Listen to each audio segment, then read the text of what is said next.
morning, students. So today we have seen all the cell organelles present in the cell. We have studied about cell. Who discovered cell? Robert Hooke discovered cell. In cell we have several cell organelles present. What are they? We have studied about cell membrane, which is also called as plasma membrane. Next we have studied about cell wall. Cell wall is present in plant cell and absent in animal cell. Next, we have seen about mitochondria. We have seen about nucleus. So, nucleus is the brain of the cell. Next, we have seen about mitochondria. Mitochondria are the powerhouses of the cell. They synthesize energy for the cell. They synthesize ATP. Next, we have seen endoplasmic reticulum.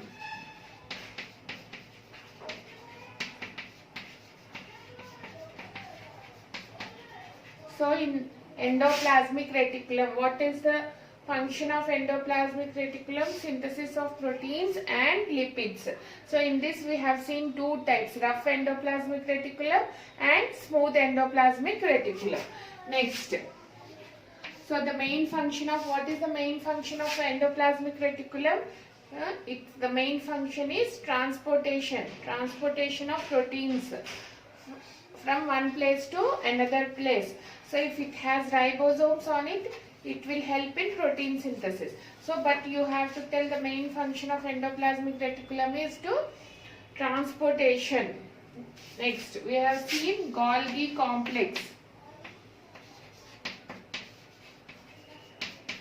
So, what is Golgi complex? Golgi complex is a cell organelle which is involved in the modification and packing of proteins and discharge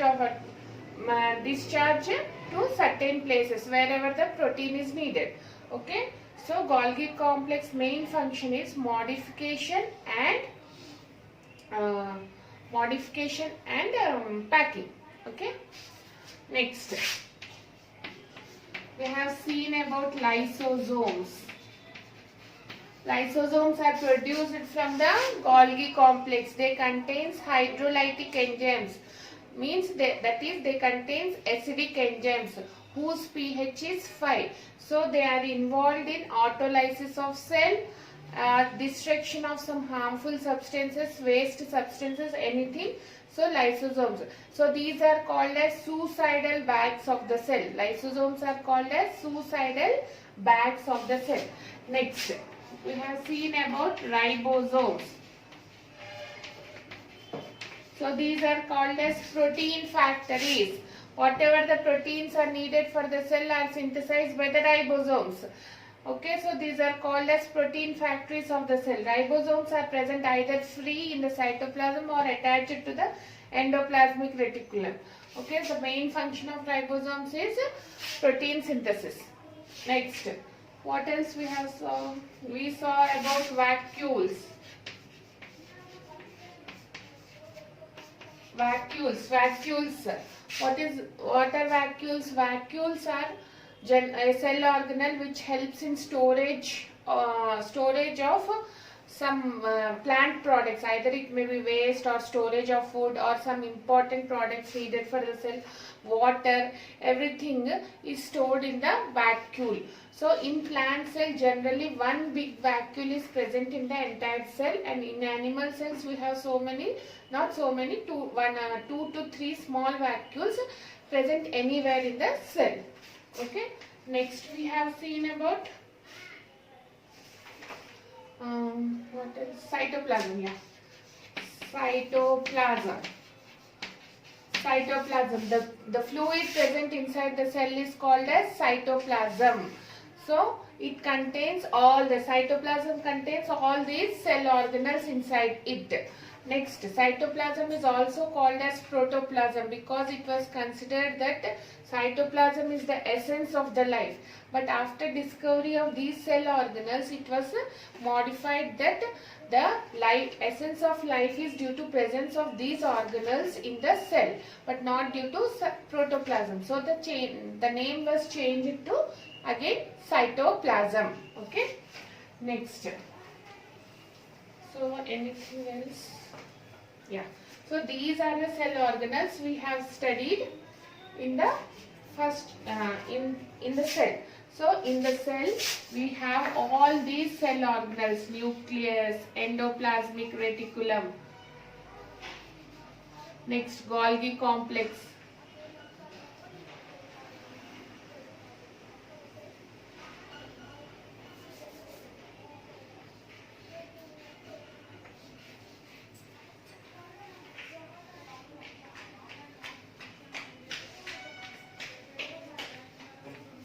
so next mitochondria.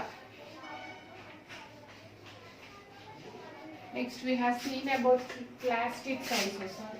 We have seen about plastids.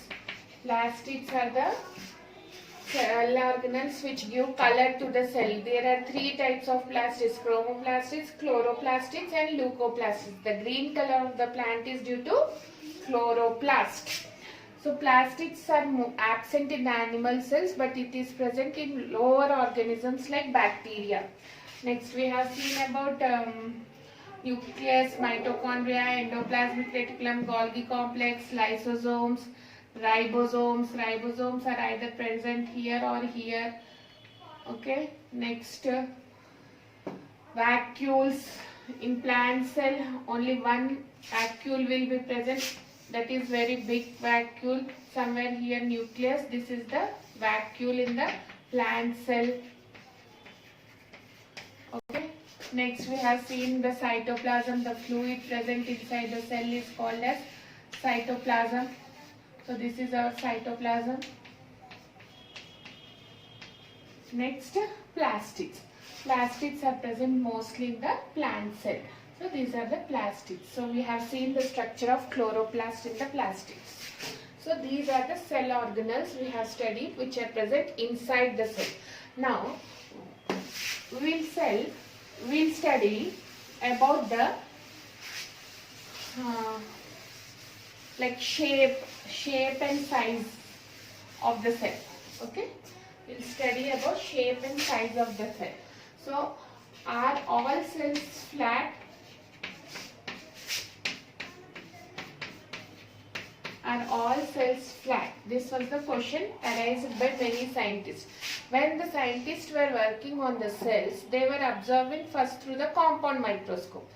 So when they were observing through the compound or light microscope, they used to see that cells are flat, and they thought that all the cell organelles are arranged in one plane. Suppose this is nucleus, mitochondria is arranged here, next plastids are arranged here, endoplasmic reticulum are arranged here, next lysosomes, Golgi complex.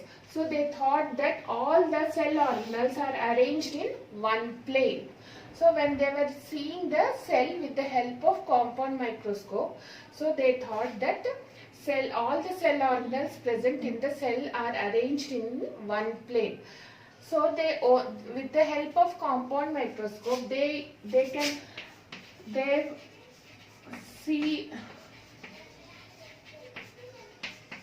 used to see only the length and breadth of the cell, but the cell also have thickness. Also, cell also has length, breadth, and thickness. So, but when the scientists were observing through compound microscope, they were observing only the length and breadth of the cell. They were not able to observe the thickness of the cell. So, they were thinking that all the cell organelles are arranged in one plane. So, that was their observation. But after discovery of electron microscope, they changed their opinion that cell organelles are not arranged in one plane. They are dispersed throughout the cytoplasm. But if before discovery of electron microscope, some scientists, what they did, they were working whether cell will have thickness or not. Whether the cell will have thickness or not. So all the scientists know that cell will have length and breadth, but they don't know that the cell will also have a thickness before the discovery of electron microscope. So some scientists, what they did, they changed the focus length. Focal length.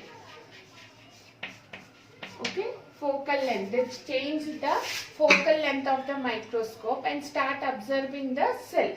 Then they started seeing the thickness of the cell. Okay. First, scientists were thinking that all cells have length and breadth and all the cell organelles are arranged in one plane before the discovery of electron microscope. After discovery of electron microscope, they came to know that all the cell organelles are not arranged in one plane, but they are dispersed throughout the cytoplasm. But when it was in the compound microscope stage only, some scientists, what they did, they changed the focal length of the lens present in the microscope. So they observed the thickness of the cell and they were able to see the cell wall. So they came to know that so cell organelles are not arranged in one plane. They may be anywhere in the cell. But this was confirmed only after the discovery of the electron microscope. After discovery of electron microscope, it was confirmed that okay, all the cell organelles are present in a dispersed manner in the cytoplasm. Okay. So we have seen that after nucleus, immediately endoplasmic reticulum is present. Behind the endoplasmic reticulum, we have Golgi complex. So ribosomes are present on the endoplasmic reticulum, or it can be dispersed in the cytoplasm. Lysosomes are also dispersed in the cytoplasm. Wherever the protein is needed, the vesicles go and give it to the particular component of the cell. So this all things were known after the discovery of electron microscope. Okay. Now, so some scientists changed the focal length and were able to see the thickness of the cell. Okay. Now, after that, they changed the intensity of the light.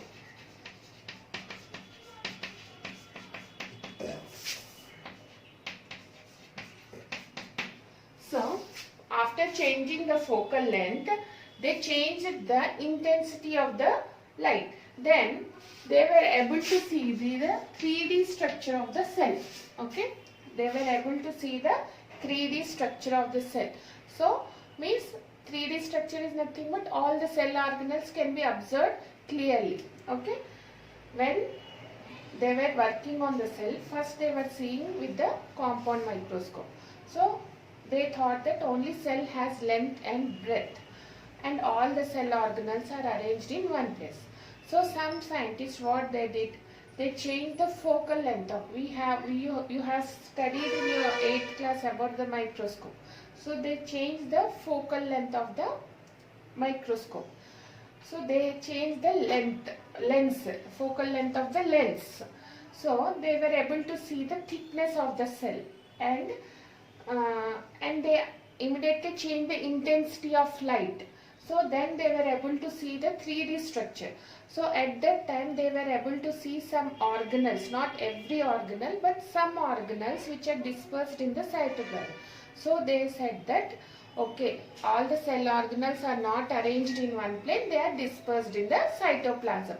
This was confirmed after the discovery of electron microscope.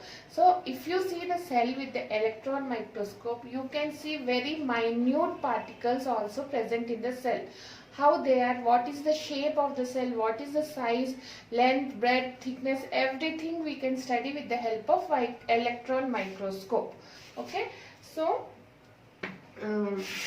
scientists came to know that cells have length, breadth and thickness. So they confirmed that all cells have length, breadth,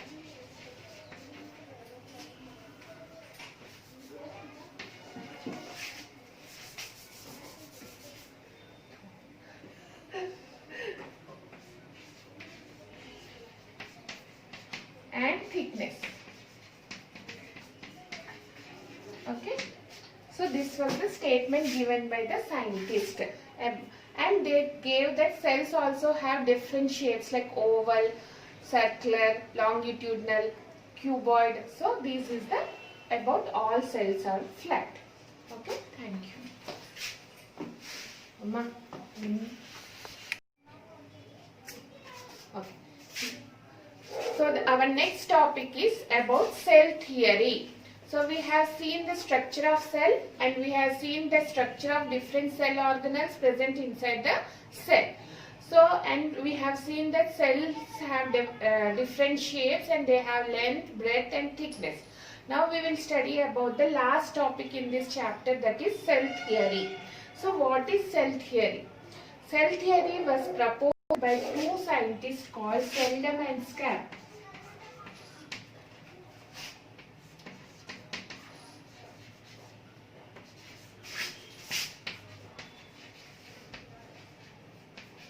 Okay, Seldon and Scamp.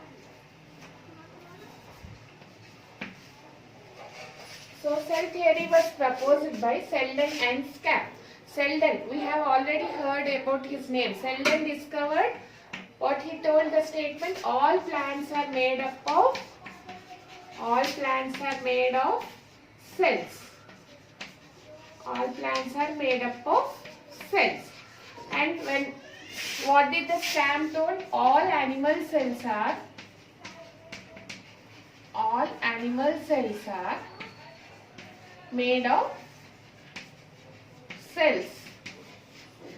Okay, so these two scientists, Seldon was a botanist and Scamp was zoologist. Botanist means who works on the plants and zoologist means who works on the animals.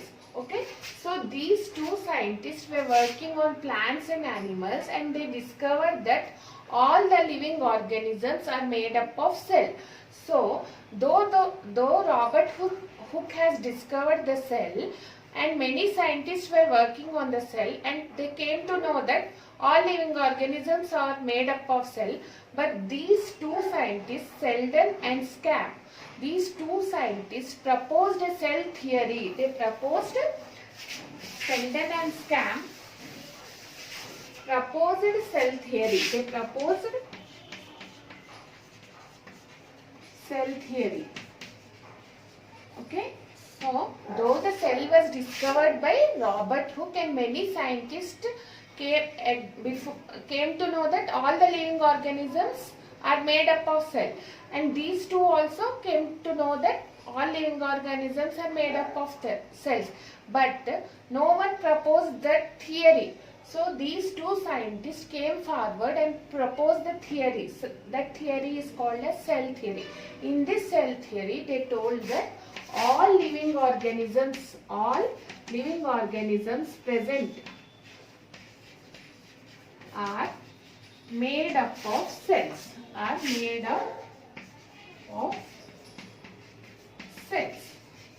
Okay, all living organisms are made up of cells. This theory was given by Seldon and Scamp, but they were not able to know how these cells came. They didn't work. Seldon and Scamp did not work on how the cells are coming inside our body. So they didn't know that. So another scientist called Rudolf Carl Virchow.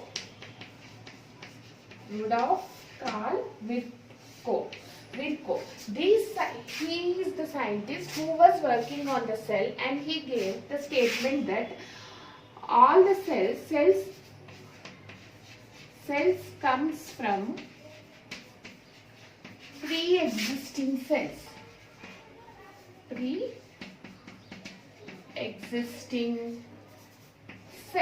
Okay, all the cells come from pre-existing cells. Means Virchow was a scientist who was working on cells, and he gave the statement that all cells come from pre-existing cells. Means if a cell is present, if a cell is present, okay, the cell is present like this, it divides and forms two new cells. Again it divides and forms two new cells. So all the new cells are coming from its old cell. So from old cell, two new cells are formed. So this statement was given by Virchow. All cells come from pre-existing. So this is the old cell. From this you are getting new cells. So this theory was given by Virchow. As this theory was given by Virchow, but he did not propose any theory. So what they did, this statement was added to the cell theory. This statement was added to the cell theory. Now the cell theory consists of 2 points. Okay, now the cell theory consists of 2 points. What are they? All living organisms are made up of cells. This is the first point. Next, all cells exist from pre-existing cells.